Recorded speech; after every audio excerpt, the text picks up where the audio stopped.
Hello সবাইকে। আজকে ভিডিওতে সকলকে জানাচ্ছি শুভেচ্ছা। আজকে আমরা জানতে চাই কিভাবে ডক্টর ইউনূস স্যার বাংলাদেশে গ্রামীণ ব্যাংক প্রতিষ্ঠা করেছিলেন এবং তার ব্যাংকে স্পেশালিটিগুলো কী, কী ছিল? এক কথায় খুব সংক্ষেপে আমরা তার জীবন সম্পর্কে জ্ঞান লাভ করার চেষ্টা করব। So get started. প্রথমতই বলি তার জন্ম সম্পর্কে। তিনি 1940 সালে বাংলাদেশে জন্মগ্রহণ করেছিলেন। বাংলাদেশ বলে তো ভুল হবে, তখন তো বাংলাদেশ ভারতবর্ষের একটা অংশ ছিল। এক কথায় তিনি ভারতবর্ষে 1940 সালে জন্মগ্রহণ করেছিলেন। আমরা সকলে জানি তার জন্মের 7 বছর পর অর্থাৎ 1947 সালে ভারতবর্ষ দুই ভাগে বিভক্ত হয়ে গিয়েছিল। একটা ছিল ইন্ডিয়া, একটা ছিল পাকিস্তান। এবং তিনি 1960 সালে ঢাকা ইউনিভার্সিটি থেকে ইকোনমিক্সের উপর ব্যাচেলার এবং মাস্টার্স এই দুইটা ডিগ্রি অর্জন করেছিলেন। তার বিষয়ে একটা মজার জিনিস হলো যে তিনি তার প্রাইমারি এডুকেশনটা পেয়েছেন একটা দেশে অর্থাৎ ভারতবর্ষ থেকে। তিনি তার গ্র্যাজুয়েশন কমপ্লিট করেছিলেন পাকিস্তান থেকে, অর্থাৎ তখন ঢাকা ইউনিভার্সিটি পাকিস্তানের একটা অংশ ছিল, তাই না, বাংলাদেশ। পাকিস্তান থেকে তার গ্র্যাজুয়েশন এবং তার পিএইচডি অর্জন করেছেন আমেরিকা থেকে। তিনটা ডিগ্রি ফ্রম তিনটা ডিফারেন্ট কান্ট্রি থেকে। এটা অনেক মজার বিষয় তার সম্পর্কে। সো তিনি 1969 সালে আমেরিকা একটি বিশ্ববিদ্যালয় থেকে ফুল স্কলারশিপ পায় এবং সেখানে গিয়ে তিনি তার পিএইচডি অর্জন করেছিলেন। তার বিষয়টা ছিল, ইংলিশ নামটা বলে আপনার বুঝবে না, তা বাংলাতে বলি। সেটা বিষয়টা ছিল যে দারিদ্র বা গ্রাম অঞ্চলে কীভাবে মানুষদেরকে অর্থনৈতিকভাবে উন্নয়ন করা যায়, তাদেরকে উন্নতি ওয়েটা দেখানো যায়। এটা ছিল তার পিএইচডি ডিগ্রির মেইন উদ্দেশ্য বা মেন যে বিষয় সেটা।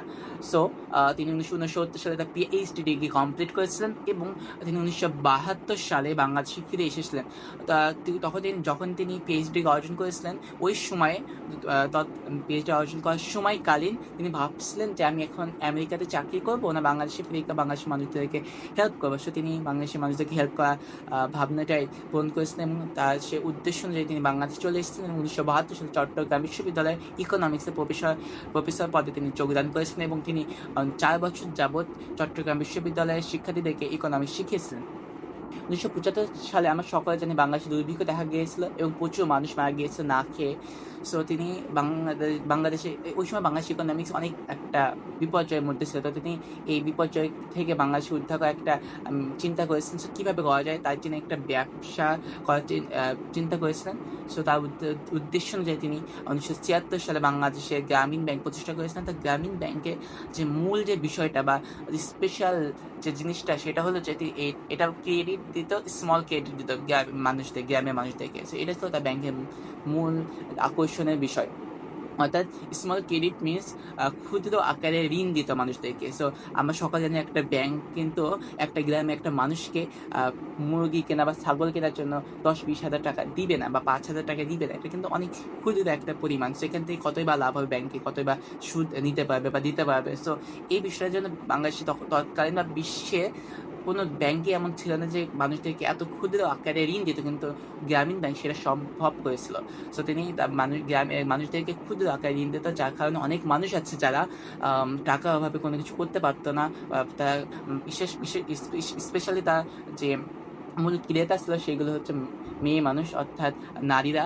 নারীরা তার কাছ থেকে ঋণ নিত এবং বিভিন্ন মুরগি কিনতো বা ছাগল কিনে পুষতো বা বিভিন্ন খামার তৈরি করতো।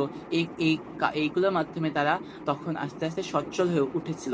নারীরা তার গ্রামীণ ব্যাংকের কারণে সচ্ছল হয়ে উঠেছিল। এখানে একটা প্রশ্ন হতে পারে যে ক্ষুদ্র আকারে যেহেতু ঋণ দিচ্ছে, তাহলে তার কারণে তো যাকে যে ঋণটা নিচ্ছে তার কাছে কি বন্ধক নিচ্ছে ব্যাংক, তাই না? কি বন্ধক দিতে হচ্ছে ব্যাংকে তার। এই বিষয়টা ক্ষেত্রে অনেকে একটা ভুল ধারণা পেয়েছে যে কিছু এখানে কিন্তু গ্রামীণ ব্যাংক কোনো কিছু বন্ধক হিসেবে নিত না। তারা কি করতো, একটা গ্রামে যেত, গ্রামে 20 জনকে ঋণ দিত এবং বলতো যে তোমাদের মধ্যে যদি কেউ ফর এক্সাম্পল 2 জন যদি আমাকে নেক্সট মাসে আমাদের ঋণটা না দিতে পারে, তাহলে তোমাদের সাথে আমাদের চুক্তিটা বাতিল করা হবে। এইভাবে যিনি একজনকে আরেকজনের উপর নির্ভরশীল করে তুলেছিলেন। এর ফলে সবাই তার টাকা দিতে বাধ্য হতো। এটাই ছিল তার কৌশল। তিনি কোনো বন্ধক নিতেন না ব্যাংকের মতো, তিনি মানুষটাকে বিশ্বাস করতেন।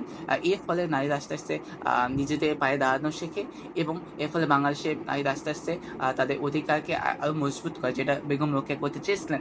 এটার কারণে 2006 সালে তিনি নোবেল প্রাইজ পেয়েছিলেন শান্তিতে। কারণ তার কারণে অনেক নারীরা আছে যারা স্বাচ্ছন্দ্যে জীবনযাপন করতে পারছিল না, তারা এখন নিজের পায়ে দাঁড়াতে পেরেছিল এবং এর ফলে বিভিন্ন গরিব মানুষ যারা গ্রামে তারা আস্তে আস্তে তাদের অর্থনৈতিক উন্নয়ন লাভ করতে পেরেছিল।